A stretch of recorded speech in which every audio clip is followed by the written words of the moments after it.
ئەمە دەبوانی سنتەری کۆنگرەی نێودەوڵەتی حەیدەرئاباد جۆش و خرۆشیان تێکەوتووە لەم دەمەی هەشتمین کۆبوونەوەی لوتکەیی کارداری جیهانی بەڕێوە دەچێت.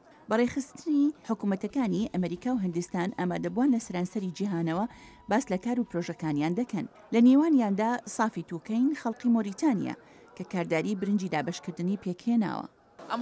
ئومێدەوارم لەگەڵ ژنە کاردارە بەهێزەکاندا پەیوەندی زیاتر بکەم. بیرۆکەی نوێم لە خەڵکی ترەوە دەستکەوێت. ژنان و کارەکانیان جەختی ئەم کۆبوونەوەی لوتکەیە. زیاد لە نیوەی 1500 ئامادەبووکان ژنن کە دەوڵاتیان لەوانە ئەفغانستان و سعودیە هەموو شاندیەکانی ژنانیان نردووە.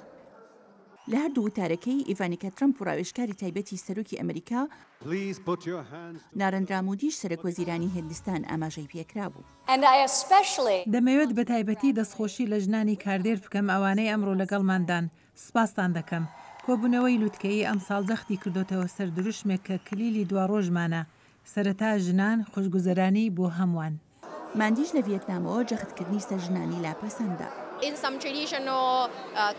لە هێندی دابوونەریتی کەلتوری وەک ئاسیا خەڵکی پێیان وایە ژنان دەبێت لە ماڵ بمێنەوە و نابێت خواستی خۆیان دەرببڕن.